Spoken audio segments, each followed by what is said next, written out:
New York Giants head coach Brian Daboll makes a decision on the team's quarterback for week 2, but is it the right one? We'll break that down and a lot more coming up next on the Locked On Giants podcast.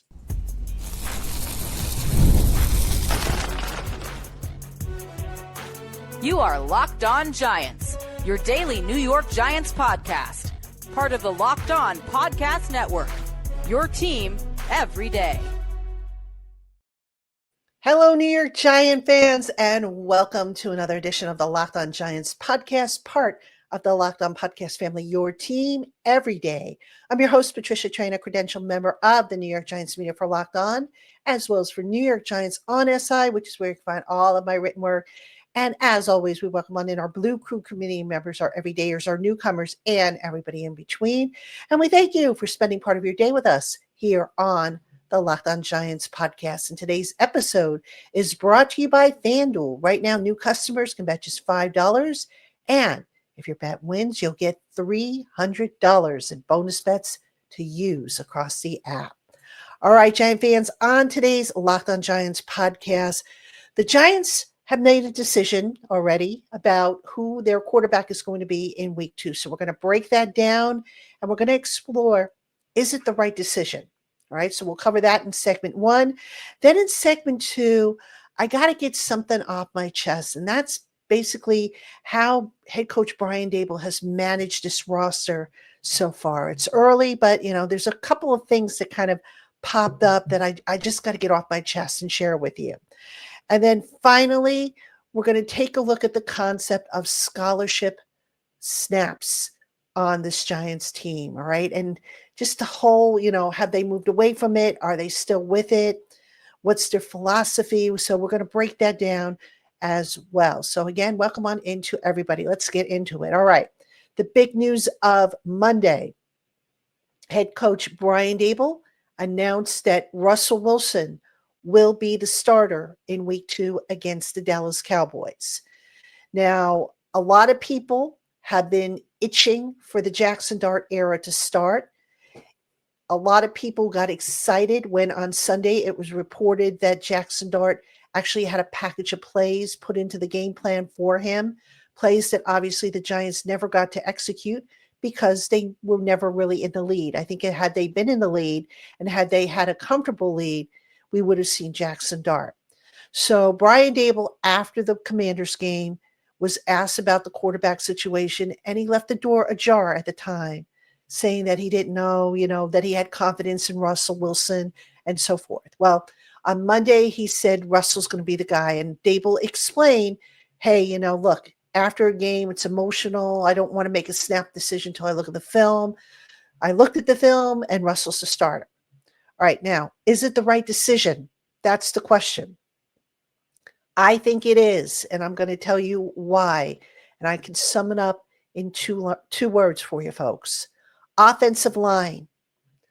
The Giants' offensive line on Sunday against the Commanders was atrocious, and none more so than the interior of the offensive line, the 2 guards and the center. They were getting pushed around like rag dolls. They were getting, no push, no force at the second level, let alone at the initial point of attack. It was as ugly of a game as I have seen from the interior in quite some time. And it was disappointing. And I want to make it clear, the tackles weren't that much better, but compared to the interior of the offensive line, they were the stars of the game. Now, here's the thing, folks. Somebody's got to play quarterback, as you know. So, this isn't a matter of, you got to sacrifice somebody for, somebody else. But until Andrew Thomas gets back in the lineup, I would not put Jackson Dart out there. The last thing this team needs to do is to put Jackson Dart out there before he is ready, have him get beat up behind this offensive line, which right now has just looked awful. All right. It's one game. I get it. It's possible they will look a lot better next week. We'll see. But, they also have some tough defenses coming up. The Chiefs, the Chargers. Actually, yeah, the Chiefs and the Chargers, the Cowboys week 2. All right. Let's get Andrew Thomas back here because Andrew Thomas does make a difference. He could maybe calm down some of the chaos that was on the left side of the line. And maybe that, will trickle down. But the Giants offensive line, based on the first game, no way I'm putting a young quarterback back there. Not if I want to, not unless I want to, ruin his confidence or let him get beat up or let him get hurt. It's just asking too much. At least with Russell Wilson, Wilson is a game manager at this point in his career. All right. He's not the same quarterback he was when he was at Seattle in his heyday. He's a game manager. And I'm not saying that Russell Wilson played a stellar game on Sunday because he did not. That being said, he was under pressure quite a bit. All right. Now, one of the things he did, and I think, credit to Dan Orlowski who pointed this out, every time Russell Wilson was under pressure, he made the mistake of dropping his head and his eyes. And that meant he took his eyes off the receivers who were running down the field. All right. So that being said, it's something they've got to work on. Russell Wilson also ran himself into both of his sacks. So, why at this point, knowing that the offensive line is still a problem and you've got to fix it? And quite honestly, I don't know what the fix is because the roster is the roster. And actually, we'll talk a little bit more about that in the next segment, but it's not like they're going to import a whole new offensive line at this point. Andrew Thomas, I think, will help. How much will he help? I don't know because obviously he doesn't play on the interior. But you get your best offensive lineman back, it can't hurt, right? So that's why I would hold off on putting Jackson Dart out there because at least with a veteran, at least with Russell Wilson, he could potentially work his way out of trouble. Now, I don't know if in this Washington game, the Giants coaches purposely didn't have him slide around the pocket or if Russell Wilson chose to be a statue. I don't know the answer to that because, nobody's going to tell us the answer to that. But if I'm the Giants moving forward and I'm going to stick with Russell Wilson, you better plan on moving that pocket around. Have him roll around. All right. He's not the runner he once was, but he's got enough mobility to move around and get out of trouble. So that would be the first thing I would do if I'm sticking with Russell Wilson. The second thing I would do, and this is a problem that I know I raised a few months ago, and it kind of popped up. If you watch Russell Wilson, he doesn't really attack the middle of the field. And my theory is he can't see the middle of the field as clearly, right? This is where the height disadvantage comes into play. So you see Russell Wilson basically throwing out to the sides, outside the numbers or at the numbers. You don't really see him going to the middle of the field. So here's what I would do if I were the Giants. Put him in the shotgun as opposed to under center. Give him an opportunity so that maybe now he drops back, he gets a little bit more of a clearer picture of what's going on downfield, rather than having to see over guys who are 6'3" and up. All right. The little things that the coaches could do to help Russell Wilson out, just until A, they get Andrew Thomas back, and B, until Jackson Dart is fully ready. Because right now, this is not the time, nor the place, nor the situation to put Jackson Dart in there. And, I know a lot of you will probably say, what do they have to lose? A lot. They've invested a lot in this kid. And you don't want to ruin him by putting him out there in less than ideal situations. I've talked about this numerous times. First with Daniel Jones, with every quarterback that has come in here, young quarterback. You don't want to put him out there until you have a stable situation. The Giants right now, based on this one game, don't have a stable situation. All right, coming up next, I've got to get something off my chest about Brian Daboll's roster management. I'll tell you what that is right after this. Hey, Giant fans, when the opening whistle blows on a new repair, get your crew moving forward with Supply House. Order today and see parts on your doorstep tomorrow. over 280,000 plumbing, HVAC, and electrical items from the most trusted brands in the business. Their real-time inventory and honest lead times keep you from punting projects, while their industry-leading customer service always has your blind side covered. There are some times when you just can't wait days to get the part that you need for a project. Well, now you don't have to wait because Supply House has next day delivery.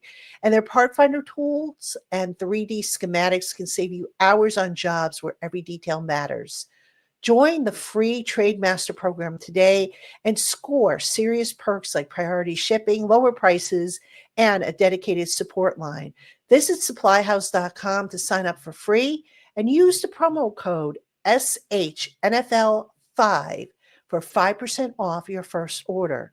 Again, that's supplyhouse.com, and that promo code is SH, S like Sam, H like Harry, NFL, the number 5, to get 5% off your first order. Supply House, real people, real service.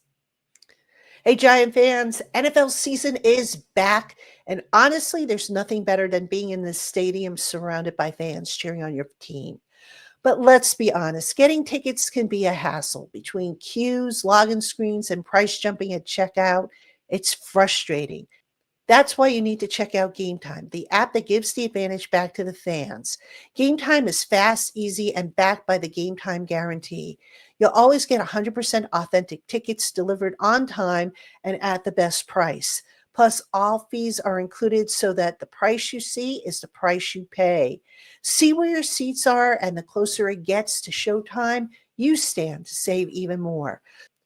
So go on and take the guesswork out of buying concert and show tickets with Game Time. Download the Game Time app, create an account, and use the promo code LOCKEDONNFL for $20 off your first purchase. Terms apply. Swipe, tap, ticket, go. Download Game Time today. All right, Giant fans, welcome back to Locked On Giants. I'm your host, Patricia Traina. Coming up this week, crossover Thursday. We will have that with Locked On Cowboys, Marcus Mosher and Landon McCool. It'll be one of the two of them will be on the show. So we will have that for you. And then, of course, on Thursday, we will have an all-new session of the Giants Squad Show hosted by Jay Berman. I will be on the panel this week. Brandon Olson will be on the panel this week. And Mark Collins, former Giants cornerback, will be on the panel. So we will talk about what to expect coming up with the Cowboys. We'll talk about all the news, up until that point, and we'll just get you ready. And we hope you will join us. It's a 1-hour live stream. It starts at 1 o'clock on Thursday. So be on the lookout for that notice. All right. In this segment, Giant fans, I want to talk about Brian Daboll's roster management. All right. So there's a few things that kind of have me a little concerned. The first and biggest thing was the Malik Neighbors blow up that we saw on the TV. All right. We saw Malik Neighbors and Brian Daboll going at it. And then, they quickly solved whatever it was they were discussing. And Daboll tried to, make nice by giving him a high five and then pulling the kid in for a hug. After the game, Malik Neighbors was talking about how he didn't feel the energy was right. And that's what had him upset. Now, the first thing that came to my mind is you being Brian Daboll, had 9 months to get this team, to get everything in order. You had since May? Yeah, the May OTAs, the June mini camps. You had all that time to get this team right, to get the energy right, to get the flow right. And it just wasn't there. And it wasn't there to the point where Malik Neighbors was upset. So what exactly was going on all this time? Why was that, why was the energy lacking that Malik Neighbors had to get upset? I don't understand it. You had so many weeks and months to get it right. And it just wasn't there. Now you could say that, well, Brian Daboll always talks about taking it one day at a time. And I get it. I could see the logic in that. But don't you think you should kind of build up some excitement, build up that energy? You could say, all right, well, they're grown men. They should generate their own energy. But anybody who's been part of any kind of team, whether it's a sales team, whether it's a sports team, when you have good leadership, that leadership has a way of getting you pumped up for, like, say, a sales season, or, in the case of a sports team, captains get you riled up, or, even in my business, our editorial guides, talk about special promotions we have coming up, special features we're going to work on, here at Locked On, oh, hey, we're going to do a top 100, or we're going to do a mock draft, or we're going to do the previews, the division previews. There's going to be something that just leads up to the excitement and builds up that excitement. And the Giants, last week they were cool, calm, collected. There was a level of confidence, but they were kind of flat. It wasn't as, the locker room wasn't as buzzy, if you will, when I was in there. And that was kind of surprising. So I got to ask, why was the energy off? Now, the other thing, staying on the topic of Malik Neighbors, while I admire the kid for wanting to speak up and be more of a leader, I just think back to Ben McAdoo for a second. All right. Ben McAdoo tried to be the player's friend when he was the head coach. And when he had to discipline them, it did not go over well. Brian Daboll, the impression I get from him is that he tries to be their friend. And I say that because, for the longest time, when it came to holding them accountable in public, he didn't do it. All right. If somebody screwed up, didn't do it. If somebody had a bad game, didn't do it. Now, some of you might say, okay, well, what's the point of doing that? It's accountability. I'm not saying, get up there and call a guy a bum. But it's okay as a manager to say, so-and-so didn't play well, or, the performance wasn't acceptable. Daboll instead kind of keeps it to, we all didn't do our jobs. I get what he's trying to do. He's trying to protect them. But sometimes you got to hold people accountable. Now, maybe he does it behind the scenes and he doesn't want to embarrass the people involved. But sometimes that's what you need. Because there's going to come a time when you're going to have to do that. And then when you do that, when it slips out, whether it be in the heat of the moment or whatnot, now all of a sudden it's like, hey, I thought you were our friend. And I don't think you could be both. It's kind of like the parent who has a child and the parent decides to be the child's best friend as opposed to an authority figure. It's a concern I have. And I mean, for all we know, maybe it'll work out fine, but I don't think it will. I think at some point something's going to give and there's going to be a blow up and it's going to create a whole big, to do, whether it's this year or if Daboll is back next year, whatever. But my point being is you got to walk a fine line. It's okay to be a leader. It's okay to show emotion, but hold people accountable if they cross the line. Don't, say, oh, it was nothing. Don't downplay it. It's okay to say, player was wrong. To give off the impression that the players are never wrong and just keep it generic and say, oh, we all have to do better. Nah, that doesn't fly. And I'm not sure that's going to work very well. There are head coaches that have not been afraid to hold guys publicly accountable. And it's funny. One of the biggest complaints I think a lot of you who write into me say is, why is Daboll not giving any answers to the questions? Look, that's his prerogative. We in the media don't need to know everything. It would help if we knew some pieces of information so that we could accurately report things, so that we could, answer the questions that we get from our listeners and our readers. But, it's just funny because people say to me, oh, why don't you ask Daboll this? Why don't you ask him that? There have been times I've asked questions on behalf of the listeners and the readers, and I get nothing. So, you know, a little accountability, a little bit more accountability, and beyond, oh, we all have to do better. I have to coach better. It starts with me. We know that, Brian. What about the players? It's okay to say, hey, you know, the offensive line didn't play well, or okay, the run defense was terrible. Maybe not in those words, but it's okay to say it because we all saw it. So that's something I just kind of would like to see Brian Daboll maybe gravitate towards. I don't think he will because he is who he is and he believes his way works. And who knows, maybe it does, but sometimes I just get the impression he's just a little too chummy with the players. And there's a very, very fine line between being a player's coach and being their buddy. All right, coming up next, I've got more on some of the crazy roster decisions that this team has made specific to snaps and scholarships. I'll tell you what I mean right after this. Hey, Giant fans, the NFL season is here, and FanDuel is making sure you're ready for kickoff with a can't miss offer. Right now, new customers can bet just $5, and if your bet wins, you'll get $300 in bonus bets to use across the app.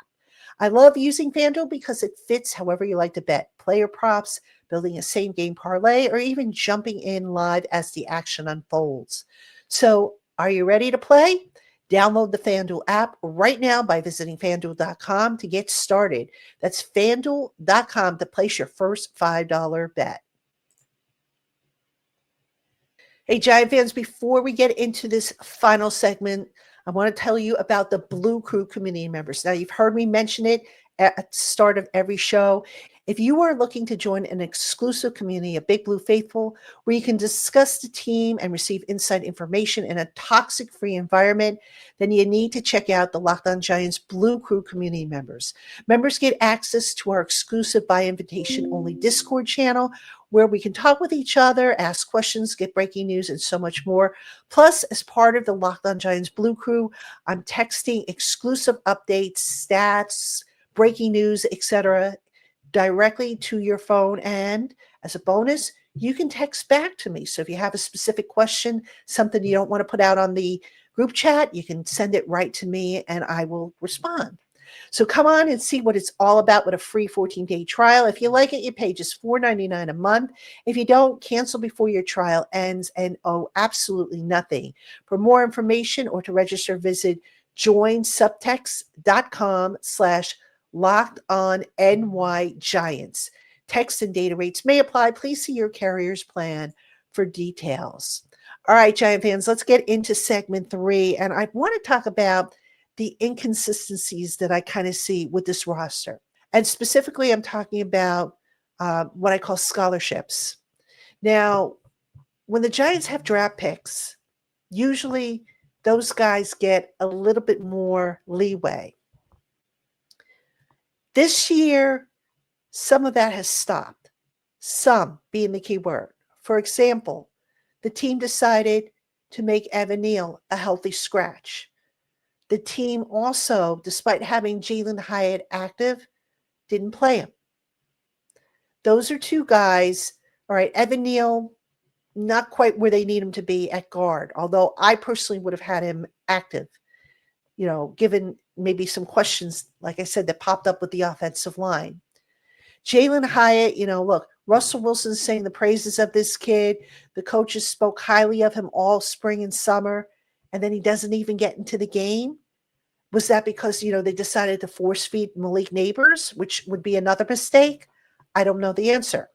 But I do find it odd that Jalin Hyatt, who looks good every spring and every summer, now all of a sudden disappears when the season rolls around. But the one scholarship that kind of still bugs me a little bit is John Michael Schmitz.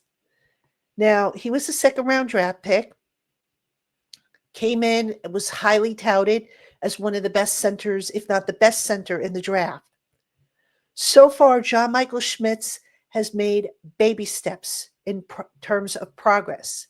He's a little better than he was last year, but he still is not where you would think he would be at this point in his development. So my question here, and the biggest thing I have, kind of an issue with how the Giants have managed the roster. Why is John Michael Schmitz given a pass? No competition to speak of. Starting job is his. But Jalen Hyatt now can't get on the field. Evan Neal, they basically said, okay, you know what? We're not even going to make you the next best guard, the first guard off the bench. You're going, to the inactive list. Darius Alexander, another guy who admittedly he was behind thanks to all the time he missed in the spring, but he was a healthy scratch. Thomas Fedoni was a healthy scratch. The coaches will say, oh, we're going to address the best 53. Okay, fine. But you're going to tell me that the best 53 dressed on Sunday? I don't think they did.